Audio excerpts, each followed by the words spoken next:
may unang tanong muna ako, pero mababasa nyo sa slides, di ba? So, I want us to share, kahit bato-bato na lang kayo ng sagot.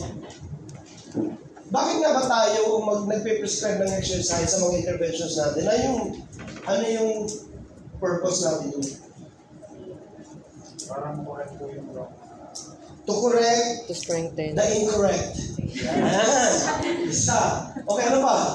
Bato nyo na lang. Sasalit ko na lang. Ano? Strengthening. To strengthen yung unstrengthened. What else? To balance the To balance the Unbalance. unbalance.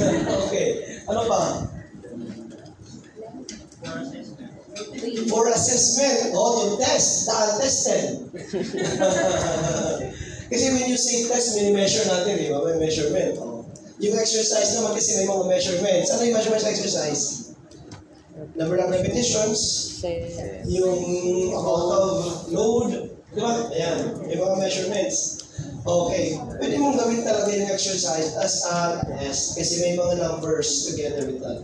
Alright, hindi lang siya, exercise. Ano ba? Kulang pa, mga 10 reasons lang. 5 pa lang, 4 pa lang yun. Ano kayo ba? Sige, lalagyan natin ng ibang layer ng question. Pag may prescribe kayo ng exercise, what do you expect from the patient? To improve which aspect? To improve ano? Improve yung tolerance, improve yung execution, paano ba? Ano yung una nyo gustong ma-display ng patient? Kasi kung prescribe tayo ng exercise, tapos may observe tayo sa patient, ano yung gusto natin makita sa patient para masatisfy tayo na okay na to, game na to, ginawa na ng patient yung dapat niyang gawin? Yung quality ng movement, di ba? Ano pa? Yung quantity, ayan. Okay, maganda yung ginagamit ng term. Kasi masisimplify natin. Quality at saka quantity.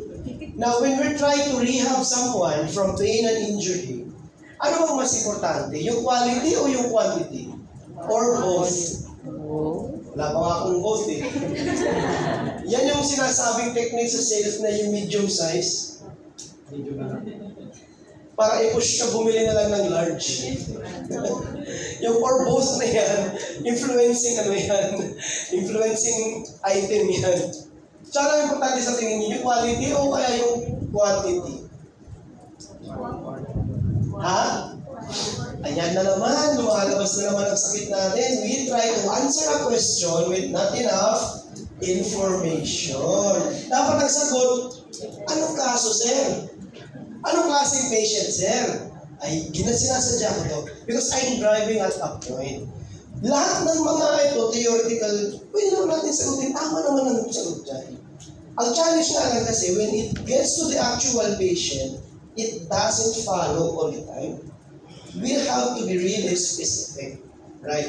Now, if ang problema ngayon ni patient is recovery from pain and injury, we want to focus more on the quality more than the quantity.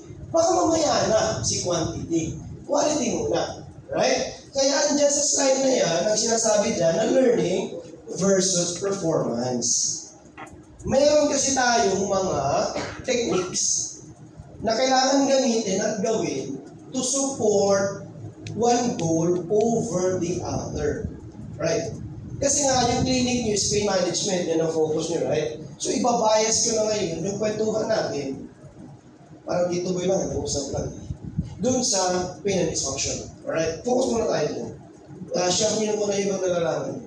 With pain and dysfunction, alam natin na there's motor control adjustments, right? So, may mga dysfunction na mga movements. So, walang quality yung movement. Ibig sabihin. So, yung first motivation natin, bakit tayo magbibigay ng exercise, is to correct the incorrect. Is to improve the quality. Mamaya na yung strength. Right? Because inherent na yung necessary na strength for the patient na i-regain niya to control just the limb weight. Yun muna kailangan niya. Right? Mamaya na yung dumbbell, yung therapy. Pero may nuance yan. Mamaya, i-explain natin. But ang unang goal natin is for motor learning to happen instead of improving performance, instead of producing quality. Kaya minsan, may binigay tayong exercise, 3 sets of 10, maganda ginagawa ni patient during sa treatment natin, maganda yung performance niya. Pag uwi sa bahay, hindi na natin alam. Unless kasama ka sa bahay, right?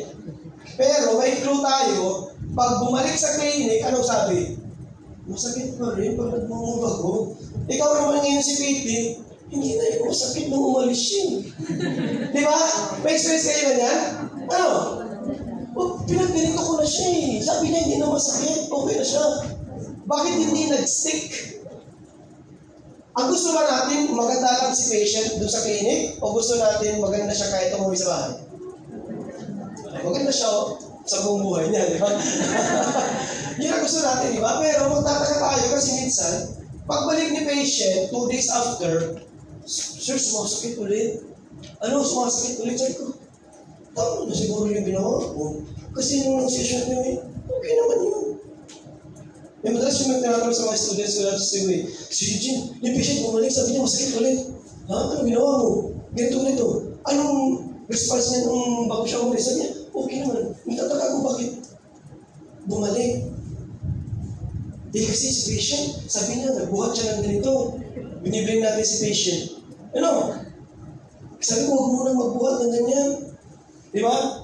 So, ibig sabihin, walang learning na nangyari sa patient.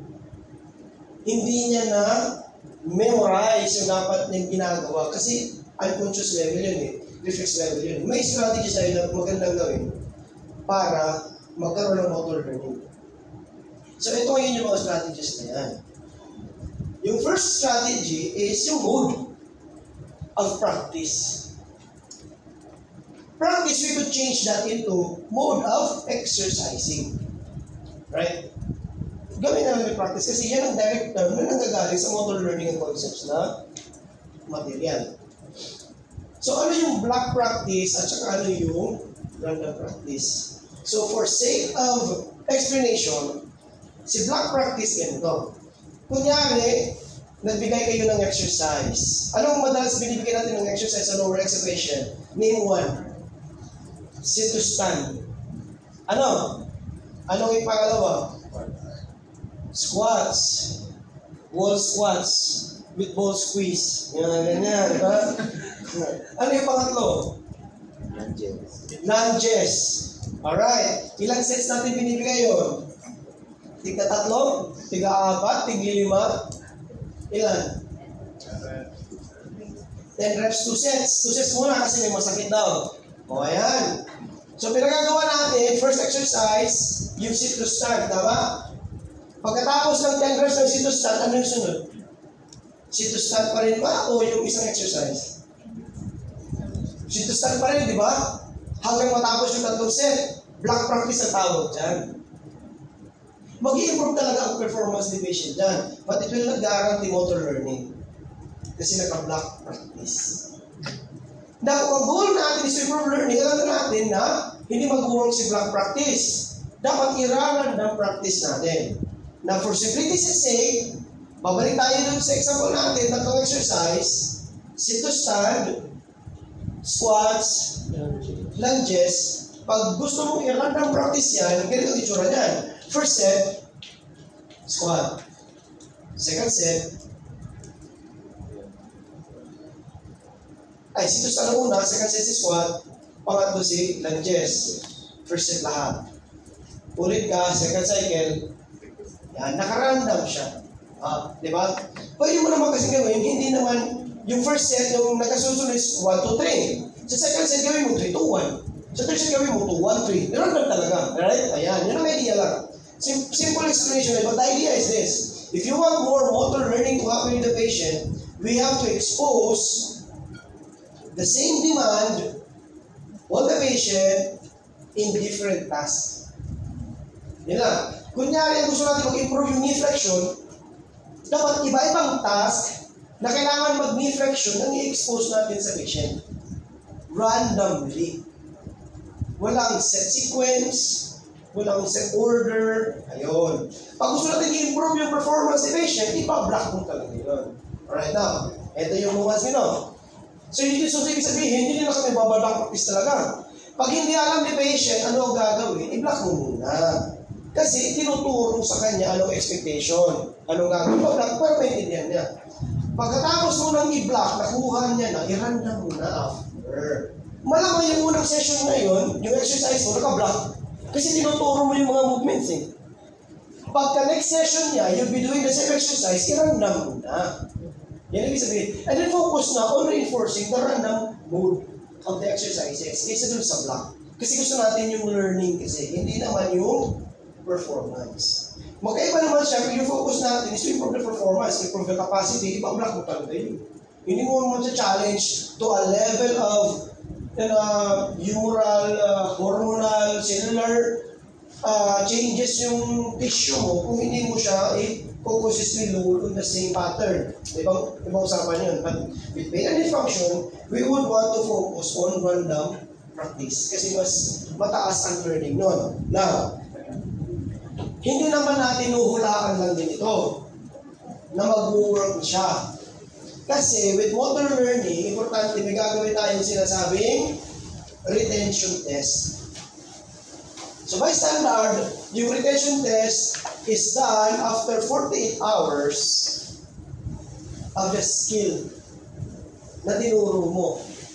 Kunyari may tinuro kang skill sa patient, sit-to-stand, kunyari, skill mo yun eh. Kasi buong movement mo yan. Sit-to-stand na walang pain. Kasi dati yung sit-to-stand niya may pain. Okay, yung ka pa lang na stairs, skill yan. May sakit dati ngayon, gusto mo matuto siya mag-walk ka na stairs, walang sakit, that's a skill. Pag gusto mong ituro yan, may meron kang ginawang instructions, whatever ang ginawa mo sa kanya, para malaman mo kung na-learn niya, mag-retention test ka. Wala ka ng instructions na gagawin, siya lang mag-isa, observaran mo siya, tingnan mo kung magagawa niya. Yung pain-free na task na yun. After 48 hours. Doon kasi siguro na enough na yung random practice ko sa kanya. May motor learning na siya. Eh pag pumasa siya sa retention test mo, hindi lang naman kasi quality yung gusto natin sa patient. Kailangan din natin ng quantity, right? Doon ka na maglagay ng resistance. Doon sa mga movement o kaya mga exercises na nilearn niya. Kasi pag maaga ka naglagay ng resistance na wala pa siyang learning, para ngayon ganito. Halfway ng lecture ko, titigil na ako, gawa na ako na exam. Papasa kayo hindi? Hindi kayo papasa, hindi ko yung tinuruan eh. O kaya pwede naman, inuubos ko yung lecture ko ngayon, pero ibang exam ang binigay ko sa inyo. Papasa hindi? Hindi papasa. Yun ang ginagawa natin madalas. Yung nag-exercise tayo na diretso may resistance, pero hindi pa natin make sure na may learning na pala. Kuha. So yan ang ibig sabihin nito. Mga concepts na muna ito eh. Concept selling. Magaling ko dyan kasi nag-networking ako eh. Alright. Paano naman doon sa feedback? Yung cueing, yung feedback. Di ba? Ang dami nating feedback. Ano naman yung mga feedback natin pag nag-exercise? Ibato nyo na lang. Igilag lang ako. Ano na? Meron tayo sinasabing barbecue. Di ba? Banana cue. Ano yung mga cueing natin? Techniques. Verbal cueing.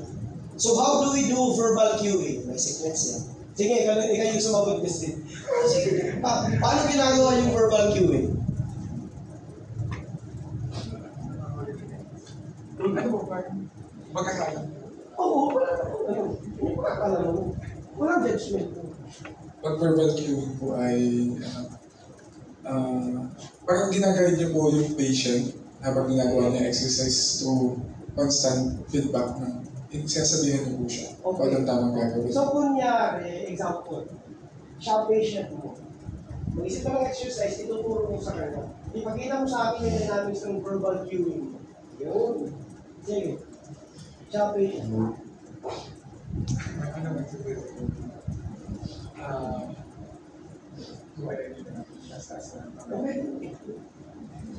Sige na nai, tas ko. Wala na po problema. Okay naman po. Okay. So medyo short-term yung verbal cueing mo. Ganun rin, tsaka, naalala niyo to? Una, anong gagawin? Explain sa patient anong pagagawa ko sa kanya. Bakit kailangan niya gawin? Anong benefit sa kanya? Ano ang mararamdaman niya? Yun ang component ng verbal cueing mo, di ba? Tapos, pag pinagawa mo na yung patient ng movement, you will use external environment to guide the movement. Hindi mo sabihin, di ba, na-flex mo yung arm, hindi mo maintindihan yan, di ba?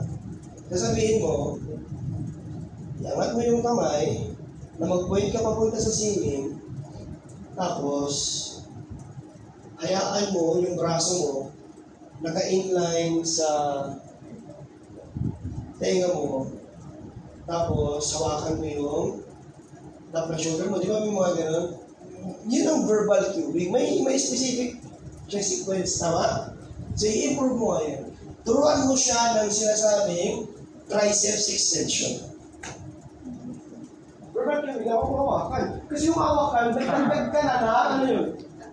Tactile cue. Wala yan dyan. Sige. Triceps extension. Overhead triceps extension. Ganito, ito movement na. So ito na yun. Next, so gagawin natin.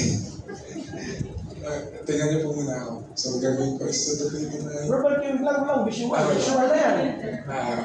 Diba? Sige, taas niyo po yung kamay hanggang sa may tenga. Tapos, tupin niyo po yung siko. Pangiabot niyo po hanggang sa may likod. So ngayon po, stay lang yan. Gagawin po, tutuwid-tuwid yung siko. Yeah. Diba? So dapat ang mararamdaman niyo po ay wala. Di ba mas mabilis instruct pag may sinusunod ng script, may sinusunod ng sistema? So, gagamitin natin yung script na yan. It becomes automatic eventually, yung naisipin yun eh. Basta lahat ng ginagawa natin, may mga ano yan eh. Scientific process kasi tayo, may mga ganyan. Hindi siya bara-bara. At saka pag ganito yung ginagawa nyo, na-appreciate at na-ano na patient kasi na-differentiate. So, tactile cueing naman is the use of external force, external touch, external environment. Yan madalas ang alam natin. Pero meron tayong tactile cue na internal. Yan. Mamaya mag-explore tayo. Yung sinasabing error detection na techniques na ilalagay mo sa patient na ma-detect niya yung error niya, ng movement niya, para mas maganda yung learning niya. Alright.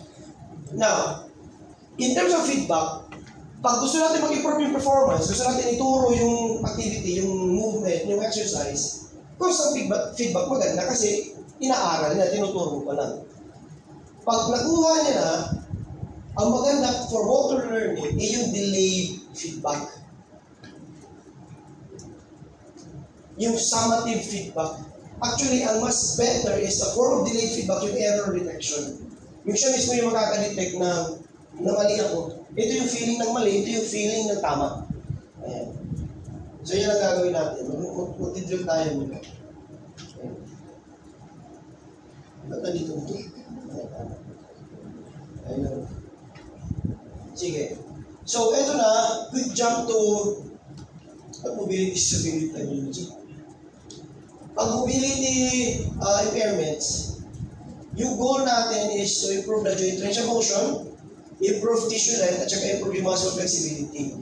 Yung muscle flexibility, alam na natin na hindi yan yung muscle itself, diba? Yung soft tissues around the muscle yung gusto natin influence. Pag sa stability interventions naman, we want to establish basic sequencing ng movement. Postural control, at saka yung minimal cueing. Ano yung ibig sabihin ng sequencing ng movement? In-explain ko na kanina yung proximal stability before distal mobility, right? I-expound ko lang on the next slide.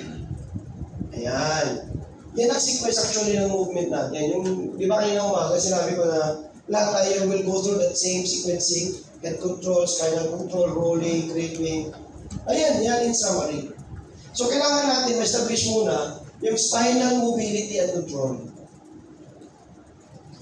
So, ibig sabihin postural, yun, di ba?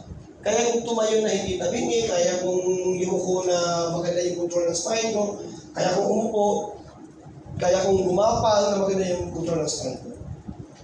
The next is girdle mobility and control. Di ba? Yung bata, di ba, pag na-control na yung spine niya, nag-extend yun, doon pa siya nag-start mag-push sa arms. Doon pa siya nag-start mag-bend yung hip, tapos nag-weight bearing. Kasi gusto mo nga yung establish mo na yung girdle mobility at saka control niya. Kasi tapos na siya sa spine. Diyan pa siya the next progression, yung girdle mobility and control. Tapos, next is closed kinetic chain competency. And then last na yung open kinetic chain. Sa lower extremity, madalas, hindi na natin naiisip to kasi naturally, si lower X, closed kinetic naman yung madaling trabaho niya. Sa arm, sa upper X tayo, nagja-jump forward.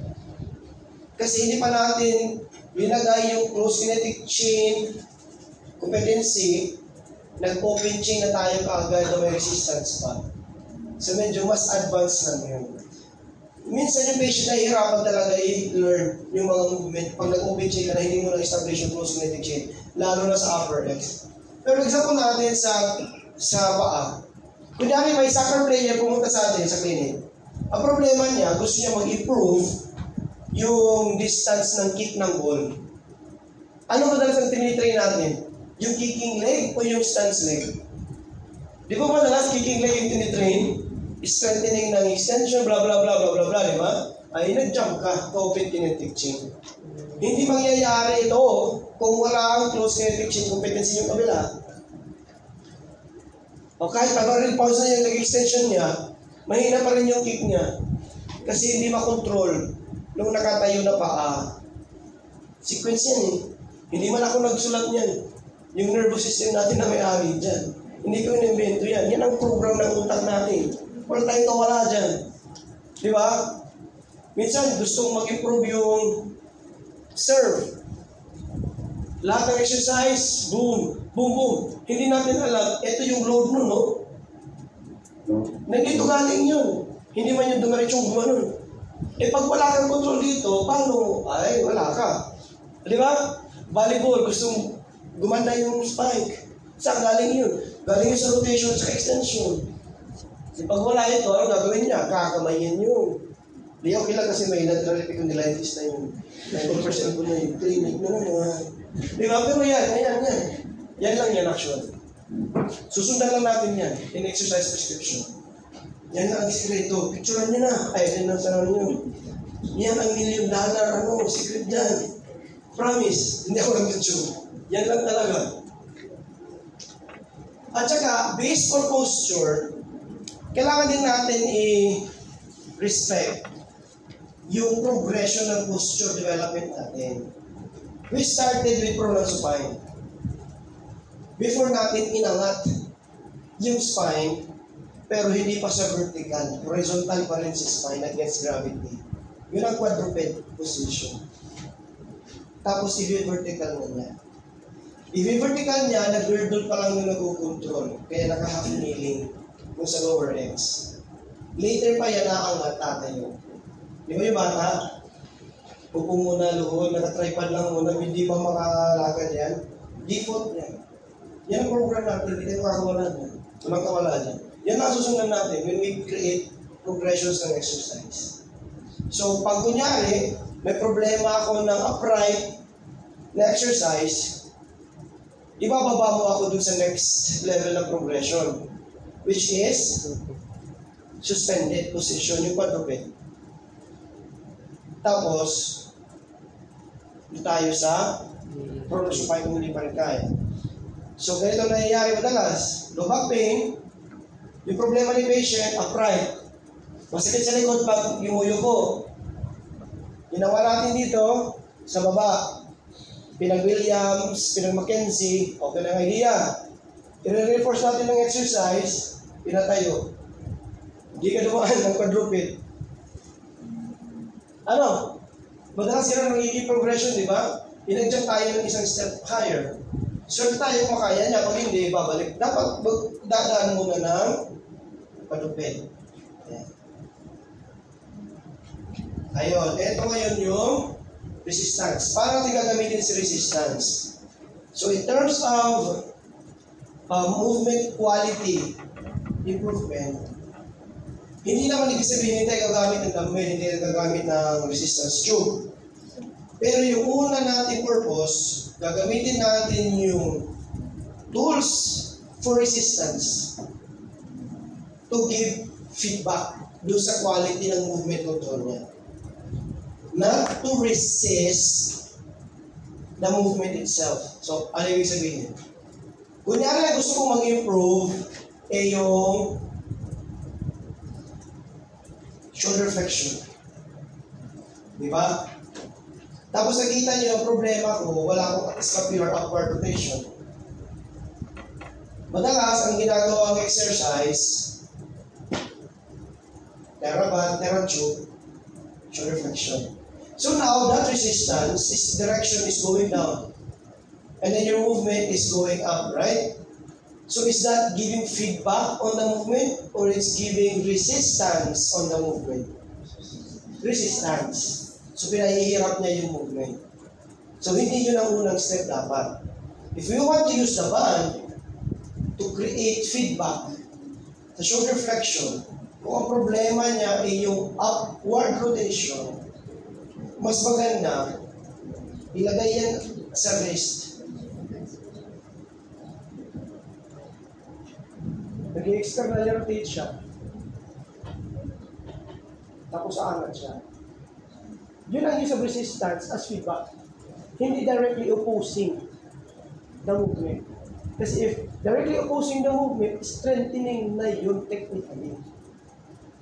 Kasi pinahihirap mo na yung movement. So kung tuturuan ko kayo para ma-sure kung matututo kayo, hihirapan ko ba o dadalian ko ba?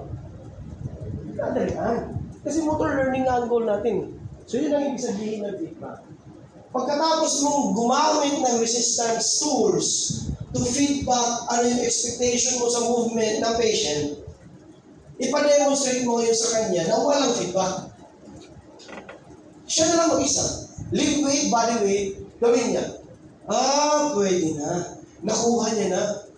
Nakuha niya yung point ko. Okay. Pag na-perform niya na may motor learning na, dun ka pa mag-challenge ng capacity. Pero yung capacity na yun is to feedback pa rin.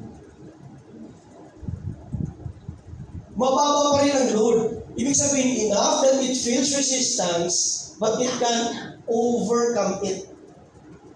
Di ba? Parang eccentric na, di ba?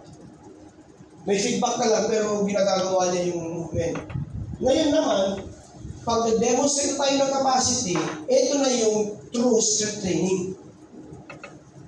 So, mini-measure mo na siya specific resistance, specific amount, i-display niya yung ability niya to move on a specific weight. Okay? So, ibig sabihin niya nito. For example, lunge. Lunge, tapos, meron tayong na-observe na ganito. Di ba madalas ganito? Paano natin kinokorek to? Saan yung resistance? Lateral o medial? Medial.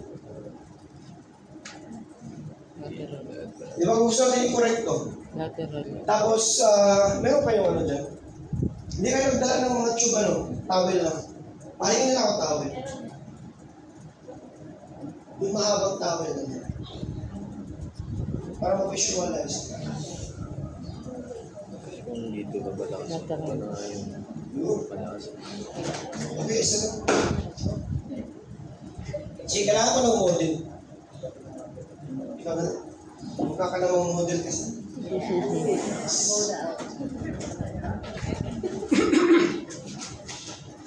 Sige. Feedback muna. Sige. Sige. Position ka sa lunge position. Split stance. Tapos magla-lunge ka ngayon. Yan. Kunyari, sige, angat ka muna. Kunyari yung error niya is to go in. Ayaw natin yan for whatever reason. Huwag na muna natin i-obsess kung ano yung mga possible reasons daw. Kasi demonstration na ito ng concept. Kunyari, ayaw natin ng ganito kasi ito yung may masakit sa kanya, whatever. Gusto natin na nasa gitna yan. So magagamit tayo ngayon ng resistance to create feedback and to correct his movement. So, angat ka. Saan ko ilalagay yung resistance? Sige, ulitin mo, tapos keep it ka doon. Will I pull him here? Or will I pull him there? Saan? Ha? Yung letter B. Bakit letter B? Para po yun, tendency po kasi kaya yung hawak mo yun yung pupuntahan. Kung saan yung hawak, yun ang pupuntahan. Hawak kamay, parang gano'n nga. Di ba? Sino may sabi na doon sa kabila? Consensus ba kayo? Sino may sabi doon sa kabila? Ha? Paano kunyari dito ko ilagay?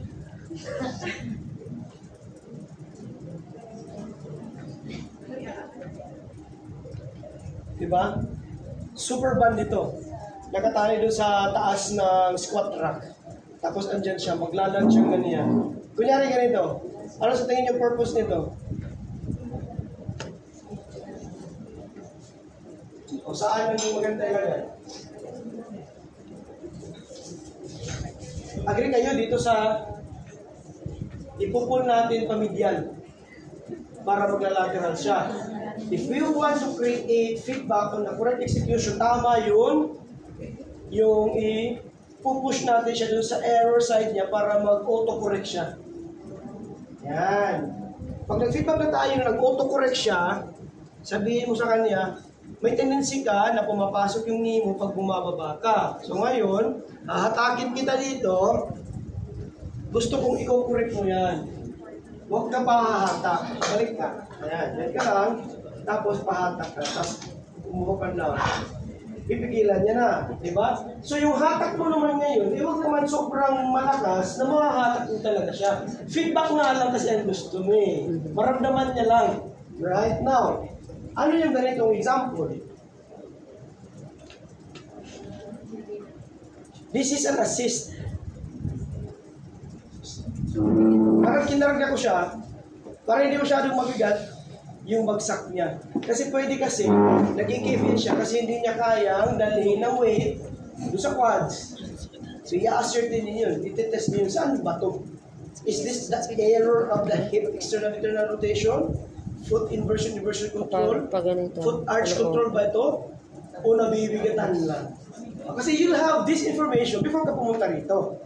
Dumidiretso tayo dito kasi we're demonstrating the concept. Pero yun nga, sabi ko kanina umaga, I don't want you to jump into conclusions kung hindi nyo sisiguraduhin ano ba talaga kailangan ng patient nito. Kung feedback lang kailangan niya, kasi namamali siya, wala naman siya problema sa strength, huwag mong i-assist, gawin mo lang ang feedback para masundan niya. Yun lang. Pero pag, kunyari, weak talaga yung quads niya, pinaglalunch mo na siya, hindi magawa, may option tayo.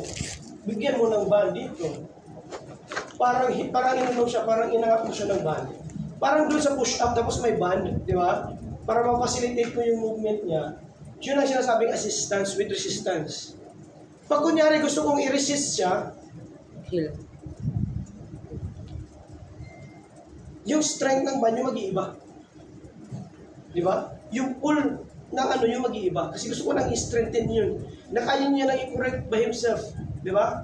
Wala na siyang error. Nadidetect niya yung error. Eh gusto natin i-reinforce yung capacity. Babatakin ko na ngayon ng mas malakas. Magre-resist na siya sa akin habang ginagawa niya yan. Yan yung example. How to use this feedback. Okay, klaro lang? Sige mamaya kasi mag-drills tayo yan. Marami kayong gagawin yung drills mamaya. Kaya ba?